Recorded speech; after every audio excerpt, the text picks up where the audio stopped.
Like, I know there is a sexual layer to this, but I don't want to get into that. I'm not that kind of comedian. I just think they like horses. Anyways, I gotta peek at my. Oh yeah. And then they have these. Maybe these people with the horses, the women that ride horses, maybe they want to prove that they're not like the dead starfishes in the bed. You know those? Like, they look pretty, but they do any fucking labor between the sheets. Like in Flanders, you have lots of these. I'm sorry, Bibi, not talking about you, not talking about you. I would never do I that. know you were looking at me like, no. Anyways, what's next? Yeah, there is a joke. I don't really want to do this joke, but I like the setup. So, losing a tooth is not very nice, right? But it is nice for your tongue, because your tongue can play within the hole in your mouth, right? That's fun.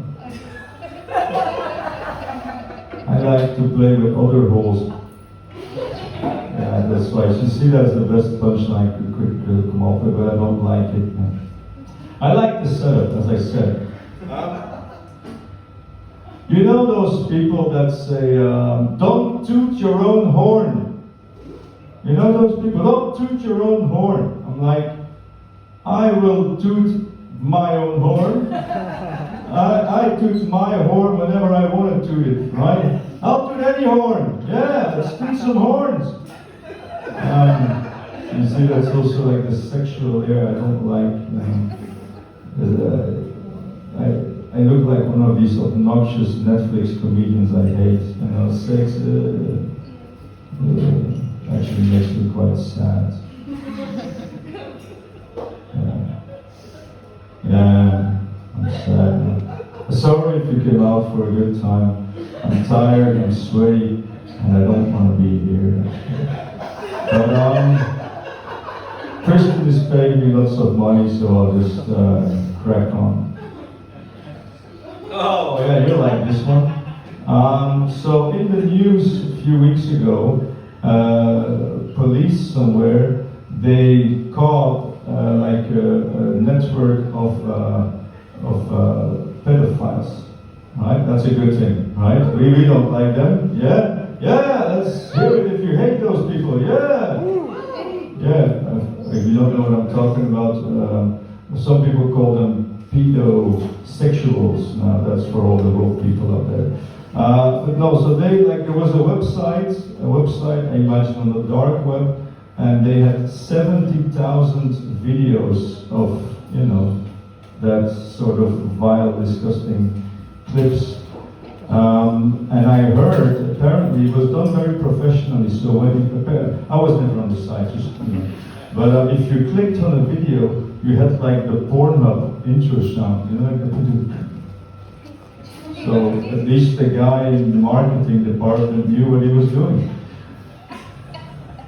And then the name of the website is really like very, very bad. Apparently it was called KidFlix. Again, the guy in the marketing department is but still it is vile and we hate this all, right? Just for the record, I heard about this, right? I never saw the website, just thought it was fun. Yay! Oh my God, some people like it. All right, let's do this interactive thing. You, my friend, you're looking at me. What is your favorite animal? Owls. Owls? Ooh, wow. Are you an intellectual? Perhaps. Okay, why do you like owls? I liked them as a child. And now as an adult? I don't think so much about animals. You didn't? Okay, let me rephrase the question. If you could come back in an afterlife as an animal, what animal would you choose? God. A cat? A cat? Yeah, they seem pretty happy. They're bastards, but I understand. Yes. No, like cats, I have an opinion about cats. Like cats, are not good for you people. Sorry to break the news for all the cat people, because they don't do anything in the household. It's always the human being that does everything, you know, gets them neutered, feeds them, whatever, cleans the house, and the cats, they just show you their arse, right? So you're in a toxic relationship, get out of there. All right, now so my favorite animal, I thought about this. I want to come back as like a screeching seagull. Yeah, that's what I want to be. And I want to pester people. You know what I would love to do is just fly around, and then I would see a little child, and the little child just had an ice cream. Ooh, loves a little ice cream, the little child. I would fly up to the child, and then the child would like, be scared, and then the ice cream would drop, and then that would make my day. And then like when old people, you know, when they have like the fake teeth, and then they take it out to clean it, I would fly by and I would shit on that shit, right? That's what I would do. And then I would call all my seagull buddies, and we would fly to a wedding party, yeah. And we would shit on everyone's beautiful attire, and then we would save some shit, you know, because they always rent like an old vintage car, like the old Mercedes, and then we would shit on that Mercedes and ruin their fucking day. That's what I want to do. It's better than a cat, right? Now you wish you said what I said, but that's why I'm the comedian. So, I don't hate Gen Z, but what is up with the clapping? Frank, do you know how a Gen Zer claps? They don't really clap, man. That's the problem. They just go like this. I fucking hate it. If you appreciate something, just put some effort to it. Clap your fucking hands. Yes, thank you for that. Thank you. And you see that applause? I anticipated that applause actually in some moments. Applause break after the Gen Z joke. Yeah, there you go. Anyways, I was on a horrendous date last Saturday. She was from Ukraine. And listen, I mean, I really like Ukraine. I love those people fighting and for freedom and all that. Got my support, Ukraine. But it was so boring and cringe today. She was so, I mean, I felt like I was in an episode of Curb Your Enthusiasm. That's how bad it was. And, you know, I had to keep it going, the conversation. I was not ready for that on Saturday night. And I was like, yeah, what do you do? I'm an English teacher. Oh, fine, it's cool, nice. So, who do you teach? Human beings? Yeah, I imagine. What age? Like children, adults, teenagers? Oh yeah, teenagers. Ooh, tough. Yeah, they're the worst. Yeah, they're the worst. So, any summer plans? Yeah. I like to go city tripping. Oh, really? Wow. Yeah. Most people. So where do you go? Wherever Rammstein plays that year. She was a metalhead. And then I said, yeah, so have you heard about Row Zero? She goes, what?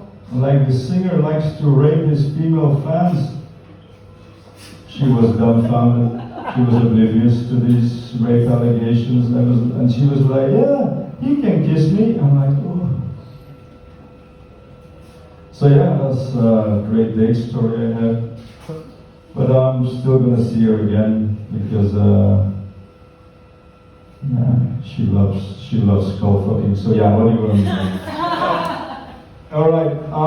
No, it's tough out there as a single. I'm in my 30s. I mean, is it so hard to find like a young, intelligent, fashionable, smart, witty girl that likes to go to museums that has the same taste in contemporary jazz, obscure 80s bands, that is up to date with geopolitics and the war in Ukraine, that listens to the Trump Report on the Times Radio podcast and shares the same love for Arsenal Football Club. How difficult can it be, right? Some concepts I don't understand. Mountain bikes. What's up with that? If I'm on a bike, the last thing I want to encounter is a mountain. There is another concept I don't understand. I mean, I understand perfume, you know, fragrance, scent. But what I don't understand is eau de toilette. If I want the scenty smell on me, I don't want it to come from the eau of the toilette. Basically the same joke. Alright. Yeah, this one. So I don't hate dogs. No, I have no problem with a dog, but I would not get a dog, because if you get a dog and you walk your dog, you always get these obnoxious human beings that walk up to you and they bother you because they want to talk or, you know, do something with the dog. I don't know how they talk to dogs, but like I don't want any human being to talk to my dog like it's a small child. It's my adult dog, right? And I don't want my dog to bring them any joys and happiness. I don't want my dog to be a charity dog. Okay, I'm gonna end on this. Thank you. Last summer I had to go to Ghent to do comedy, and there were some. I don't know if you know Ghent, but in Ghent there's a big improv comedy scene. I hate improv comedy. There was they have like this big scene improv comedy, like it's first degree stupidity. Let me tell you this story to illustrate my hate towards improv comedians. I used to live in Anderlecht, and then the family, we moved to the countryside because my mother likes fields and cows, I guess, I don't know. So we went to the countryside, and I was, I think, 15 or 16 years of age, and I was playing the drums, you know. Playing the drums, and the drum kit was in the basement. So I was playing on a weekly basis, playing drums, having the best time of my life playing drums. Now, in the vicinity of the house, there was a little frog family living, a little family of frogs, and the son of the family was a little frog called Freddy the frog. And Freddy liked the drums, so one day he hopped to our house, you know, to come closer to the sounds of the drum. The problem was, so there was an air shaft, you know, to get some air from outside. And I need to finish the story though. And Freddy jumped into the air shaft, and I had no idea. Jumped into the air shaft. So weeks after, I opened the window, and I see the body, the dried up, shriveled up carcass of this frog body. And that is the fate I wish upon improv comedians. Thank you very much for coming.